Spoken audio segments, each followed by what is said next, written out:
Hello defence lovers, आज की top headlines कुछ इस प्रकार है। 106 S-3040 ट्रेनर एयरक्राफ्ट के साथ AK-203 असॉल्ट राइफल्स को लेकर रक्षा मंत्रालय ने लिए अहम फैसले। इंडियन नेवी के लिए 42,000 करोड़ रुपए की कीमत वाली सबमरीन परियोजना को मंजूरी। भारत के खिलाफ चीन और पाकिस्तान ने तैनात किए हैं 550 फाइटर्स। एक्सपर्ट्स के मुताबिक 36 राफेल फाइटर्स पर्याप्त नहीं है चीन और पाकिस्तान के खिलाफ। और पहली बार न्यूयॉर्क के टाइम्स स्क्वायर में फहराया जाएगा इंडियन फ्लैग।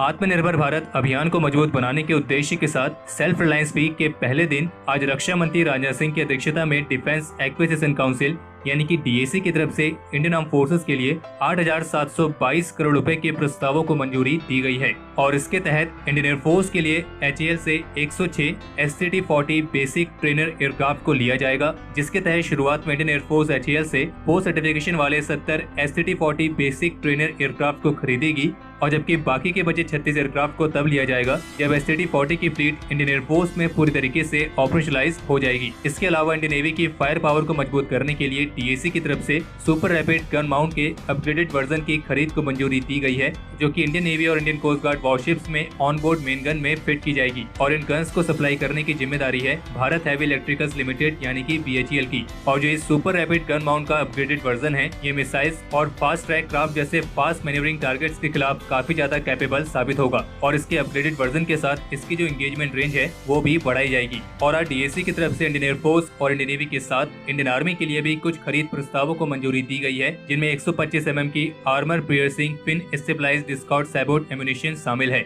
जो कि भारत में ही स्वदेशी तौर पर विकसित होंगी। और इन एम्यूनिशन की खरीद में जो स्वदेशीकरण की मात्रा है वो 70% तक होगी।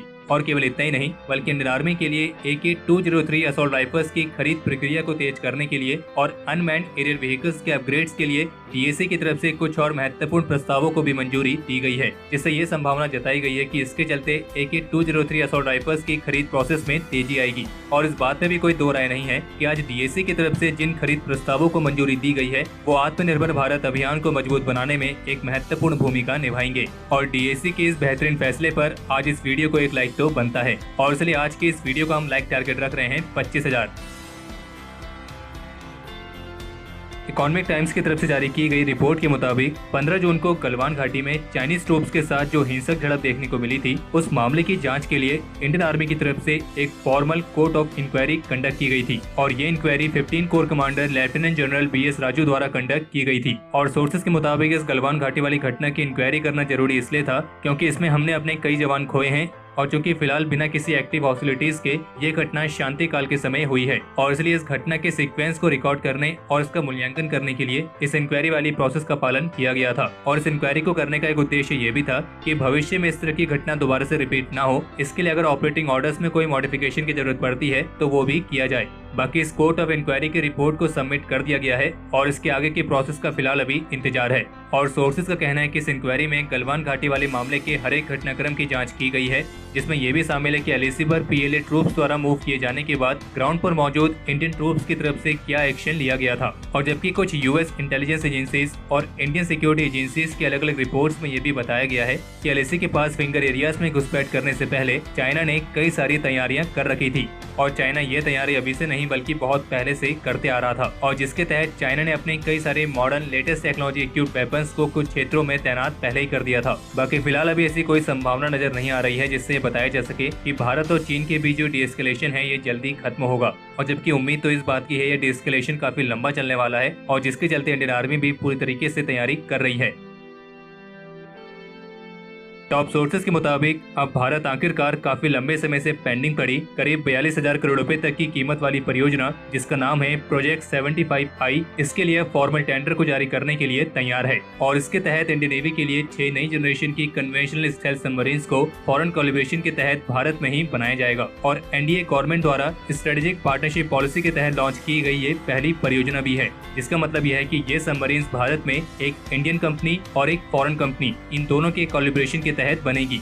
और डिफेंस मिनिस्ट्री सोर्सेज के मुताबिक अब इस परियोजना के लिए रिक्वेस्ट फॉर प्रपोजल यानी कि RFP अगले महीने जारी की जाएगी। और ये RFP defence shipyard Mazagon dock और प्राइवेट शिप बिल्डर L&T के लिए जारी होगी। और इसके जवाब में इन दोनों इंडियन शिपयार्ड कंपनीज को अपनी टेक्निकल और कॉमर्शियल बिड सबमिट करनी होगी। और बता दें कि यही तो इंडियन कंपनीज हैं जो कि इस परियोजना के लिए शॉर्टलिस्ट की गई हैं। इसके अलावा डिफेंस सोर्सेज का कहना है कि कल रक्षा मंत्री की अध्यक्षता में डीएसी की तरफ से इंडियन आर्मी के लिए 400 करोड़ रुपए तक की कीमत वाली स्वाति वेपन लोकेटिंग रडार्स की 6 और यूनिट्स की खरीद को मंजूरी दी जा सकती है। Swati weapon locating radar Bharat में ही डीआरडीओ द्वारा स्वदेशी तौर पर विकसित की गई है और इसे भारत इलेक्ट्रॉनिक्स लिमिटेड ने मैन्युफैक्चर किया है और ये रडार फॉरेन कंट्रीज को भी एक्सपोर्ट की गई है। और इस स्वाति वेपन लोकेटिंग रडार का कनेक्शन पोखरण 2 और कारगिल वॉर से भी संबंधित है। और ये कनेक्शन कैसे है ये जानने के लिए आप स्वाति वेपन लोकेटिंग रडार वाली वीडियो देख सकते हैं, जिसका लिंक आपको इस वीडियो के डिस्क्रिप्शन में या आई बटन में मिल जाएगा।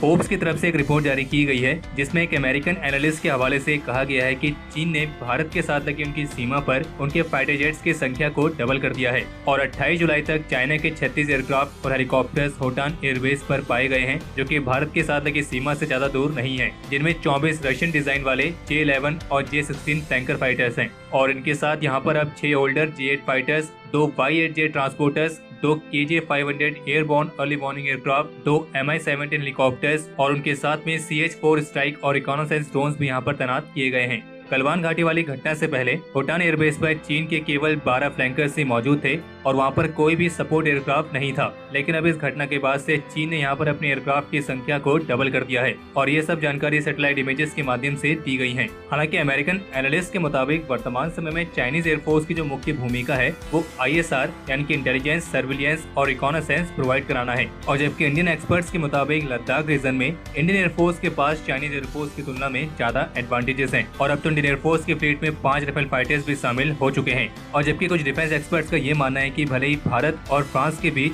36 राफेल फाइटर्स की डील साइन हुई है, जो कि इंडियन एयरफोर्स के फाइटर एयरक्राफ्ट की जरूरतों को पूरा करने की दिशा में उठाया गया एक अच्छा कदम है, लेकिन अभी भी इंडियन एयरफोर्स की जो एयर पावर है वो उसके एडवर्सरीज की तुलना में काफी कम है। और इसलिए 36 राफेल फाइटर्स भले ही कितनी एडवांस और कितनी लॉन्ग रेंज वेपनरी के साथ आए, लेकिन अभी भी इस रीजन में पावर को बैलेंस करने के लिए उनकी संख्या पर्याप्त नहीं है। और जबकि इस आर्टिकल के मुताबिक भारत के खिलाफ चीन ने अपनी वेस्टर्न थिएटर कमांड में करीब 200 फाइटर जेट्स को तैनात किया है, तो वहीं पाकिस्तान ने 350 फाइटर्स को। और इसलिए संख्या के मामले में इंडियन एयरफोर्स अभी भी अपने एडवर्सरीज से काफी पीछे है।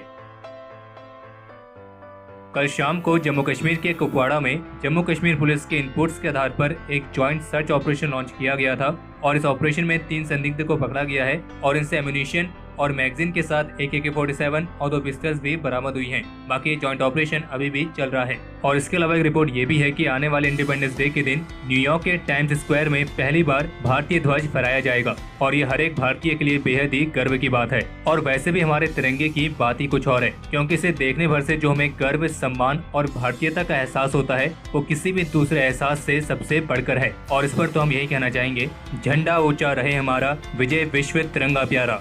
जय हिंद, वंदे मातरम।